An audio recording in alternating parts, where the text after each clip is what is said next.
My initial, yes, survivorship bias, exactly. Yep. My initial question for you though was like you spent the last 2 years building Hex Yep. while busy promoting BTC and talking up Bitcoin as the end all be all cryptocurrency. Does that seem hypocritical to you, or while you're busy building on another platform? I don't remember a period of hypocrisy, and I think I would be called out on it if I had one, because everyone's gunning for me now. Absolutely everyone's gunning for me. Yeah. Right. So I am now enduring the same things that you endured when you tried to make the world a better place and said, hey, look, I think the world should be like this, and I'm going to try and make it happen. And then everyone turns on you. And I mean, I've said a lot of bad things about you because I felt like you were stealing the brand and misleading people. But I think you've got the right intentions. And I think that now enough time has passed where it doesn't feel like you're doing bad things to Bitcoin. I think you're speaking honestly about your opinion. Let's talk about that a little bit if you don't mind there. So like what, yeah. So I think what makes Bitcoin is, right there, it's a peer-to-peer electronic cash system. And I feel that the BTC version of Bitcoin, or the thing everyone's calling Bitcoin, isn't trying to be a peer-to-peer electronic cash system anymore. And so if it's not trying to be a peer-to-peer electronic cash system, I think that would be disingenuous to call it Bitcoin. And I think that Bitcoin Cash has more Bitcoin-ness about it than the BTC version or just about anything else out there. You could be right about that. The question is, what benefits the user the most? So if the rule you were trying to apply was, this is what I got into and this is what I want, then your thing makes sense. I believe that most people don't give a shit about that. They want to buy something that goes up in price. So from my perspective, it's like, which thing is more likely to go up in price? Now, I believe that almost every single fork of Bitcoin that happens is doomed from a price perspective. So the mechanism behind that is, what makes prices go up? People buying and not selling. Okay. So now an event happens and everyone now gets this new valuable thing handed to them. Okay. So that creates new selling pressure because they have a new thing they can sell. Does it create equal buying pressure? Do they get more? Does their wallet get forked too, and the US dollars that they have get forked too? Nope. They still have the same finite dollars, but they have this new thing that they can sell. And they've got this hype that maybe this thing will take over, right? Like Bitcoin Cash was worth 50% of Bitcoin at one point. Bitcoin Cash had the same amount of hash rate that Bitcoin had. It could have really won. It could have won. So it still might. We'll see. It's time. The song's not over. Yep. So. Sure. It might. Yeah. So from my perspective, understanding trading and price stuff and what, it seemed to me like people would be better served. And I was right. I mean, I wrote a guide. I have been very right about things. So I wrote a guide on how to sell Bitcoin Cash at 0.19 when it was worth 19% of a Bitcoin. And I believe it's worth 3.5% of a Bitcoin now. So if people had taken my advice and sold when I wrote the guide that used a virtual machine to protect your private keys, so if that EXE that you got was, funky, it couldn't then, steal all your money. People would have 4 or 5 times the Bitcoin Cash now that they had because they took my advice. I was right about the price. Yep. And I was right about Craig Wright. I warned you about that guy in our first meeting, and you said, he sounds good to me. He says he sounds like he knows what he's doing. So I was right about Craig. I was right about the BCH price.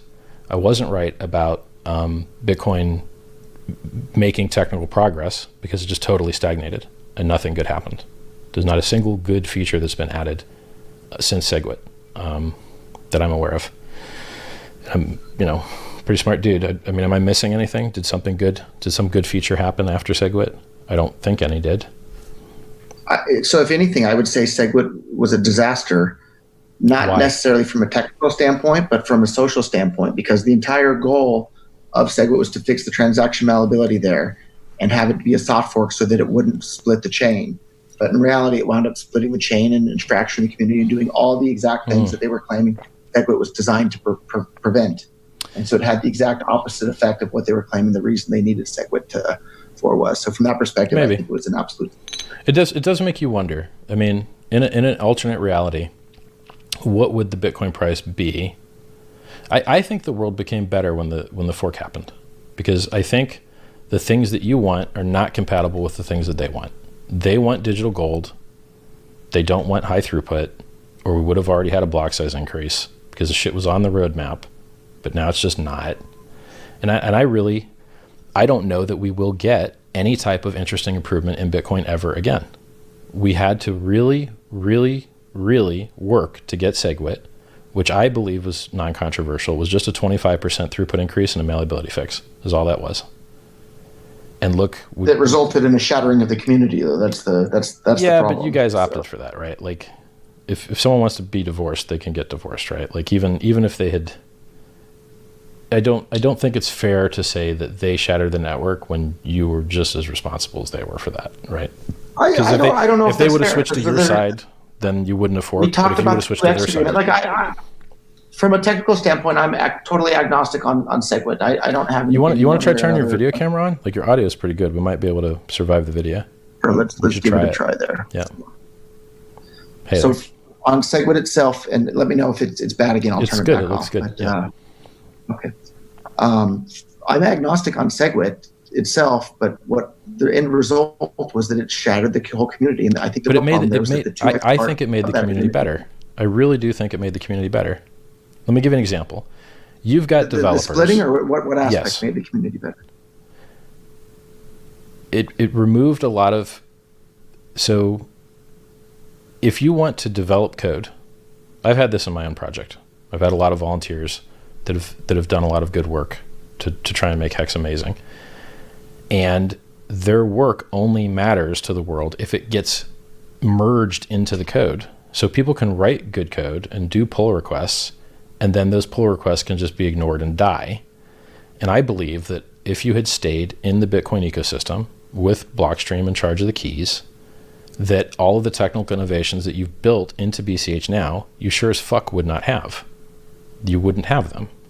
The only world in which you would be able to have the things that you built is one in which a fork occurred and two different parties worked on two different code bases, period. So I think it is actually net better for the world that the fork happened. Sociologically, the two ecosystems just kind of diverged, and that's fine. Like, you don't want to watch the same movies as everyone else. You be married to somebody you hate. Yeah, you want to see an action movie, somebody wants to see a romance. Neither of you guys is bad. You just want to do things different. You want more security, less throughput, less security, more throughput. Like, those are all fair and fine trade-offs, and I think the fork made the world better from that perspective. I guess I wish the fork had happened sooner in that sense. So. Yeah, well, you tried to make things better from the inside. You want more throughput, and you shouldn't feel bad for wanting more throughput. It's an honest intention. And our first talk was me trying to explain that it is a security trade-off. And in reality, right now, we don't really need the throughput, but at some point we will, right? So we definitely needed the throughput. Then, in 2017, we did. But the only reason we needed it then was because ICOs, truthfully. If it wasn't for the ICOs, we wouldn't have had that 2017 bubble. That brought all the new money and the new energy, which gets me back to the marketing question, right? So there's this weird thing that crypto people have where they think that whatever they bought is world-changing and amazing, and that whatever they didn't buy is a scam. And the ICOs helped that usually be true. And the shitty crypto projects in the past made that usually be true. Now the problem is that people are used to it usually being true, and now that those things are dying off and more kind of honest things are what is remaining, now people have got their heads stuck in the sand, and they're unwilling to remeasure the reality and see that the landscape has changed, and see that things are different now than they were 2 years ago. They're not different in Bitcoin land. That shit's all the same. Nothing changed there. But everywhere else, it's fucking different and better. Like, things everywhere else got better. So you've got to take your head out in the sand and look. So when we talk about what makes a cryptocurrency valuable, you need more users. Cryptocurrencies are only efficient when you have circular economic movement. Every time you have to jump off the chain to a counterparty, you get wrecked. Your efficiency is totally fucked. If you have to go pay 10% to an ATM to get in and out, 20% round trip, forget about it. That doesn't make the world a better place. It makes it a worse place. When you have more AML KYC for crypto than not, that makes the world a worse place, not better. It's also security theater. So how do you get all those millions of users? Well, there are millions of users being gotten and totally destroyed and ripped off with the same sales pitches that we have. They just have better marketing. Plus Token had better marketing than BCH and Bitcoin and every other cryptocurrency. Cloud Token, which exists now, is another Ponzi, has better marketing. BitConnect had better marketing. All of these fucking scams have better marketing than honest crypto projects, and what happens? They just steal everyone's money and make crypto look bad. It's worse for everybody. There's only one way to stop that shit, and it's to use the same tactics that they're using successfully to onboard users, which, as an expert, limited time offer, referral program, FOMO, right? But you have to have some underlying usefulness. Like the usefulness isn't that the price goes up and that's the underlying it. usefulness, it's lower fees than Bitcoin. It's more secure than Bitcoin. It's been audited 3 times. It's got the world's first monetization of time. Bitcoin pays and rewards people only for hashing things. Hex does not inflate the currency to pollute the environment. Hex inflates the currency only to reward stakers. So if you're a staker, you don't have inflation. It's a 0% inflation system for you with no externalities of the miners selling down the price. So it's better for the environment. It's better for the price performance. And we're the first cryptocurrency in the world with a chart of future market supply. So if you've got a Masternode coin, you can dump whenever you want. If you've got a staking coin, you can dump whenever you want. Well, dump whenever you want is bad for the price, and it gives people less certainty, and it gives you more volatility, and it's